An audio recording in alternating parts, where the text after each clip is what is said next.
تقبل منا وتب علينا يا مولانا إنك أنت التواب الرحيم আসসালামু আলাইকুম এভরিওয়ান, আমি রাকিব মুসাবির আছি আপনাদের সঙ্গে নতুন একটা ভিডিও নিয়ে। চলুন যাই, কথা না বাড়িয়ে ভিডিওটা শুরু করি। আমরা কিছু বন্ধু মিলে সুন্দরভাবে ইফতারের একটা আয়োজন করেছিলাম। আলহামদুলিল্লাহ, অনেক সুন্দর একটা সফলভাবে ইফতারের আয়োজনটা হয়েছে।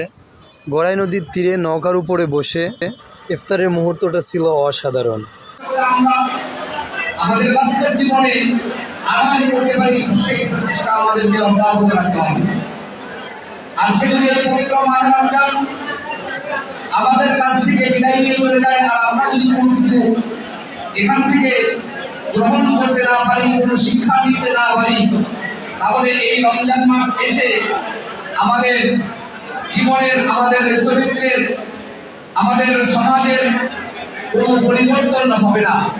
এই জন্য আমাদের দেশের, আমাদের সমাজের, আমাদের নিজেদের যদি পরিবর্তন করতে হয় তাহলে এই পবিত্র মাহে রমজানের শিক্ষা অপরিহার্য।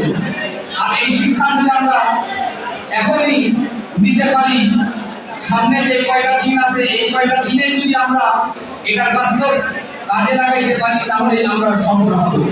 নচেৎ আমাদের সফলতা আদৌ সম্ভব নয়।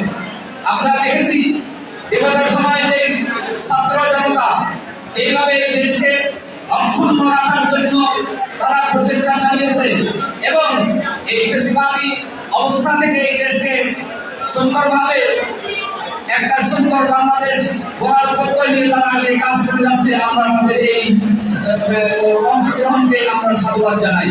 আর এই সাধুবাদের মধ্য দিয়ে আমি সকলকে উদাত্ত আহ্বান জানাবো, আসুন আমরা সকলে ঐক্যবদ্ধ হয়ে সমস্ত ভিতরের ভুলে একমাত্র এই দেশ গড়ার কাজে কোরআন হাদিস বা কোরআন সুন্নাহ মোতাবেক যাতে করে আমরা দেশ পরিচালনা করতে পারি, দেশ করতে পারি, নিজেদের চরিত্র গঠন করতে পারি এবং এই দেশ থেকে যে অনৈতিকতা, চরিত্রহীনতা, লম্পটতা, এই সমস্ত যা কিছু আছে সমস্ত কিছুই আমরা যাতে করে নিঃশ্বাস করতে পারি, আল্লাহ তাআলা আমাদের প্রত্যেককে সেই যোগ্যতা বা সেইভাবে কাজ করার মতো তৌফিক দান করেন। আমিন। আল্লাহুম্মা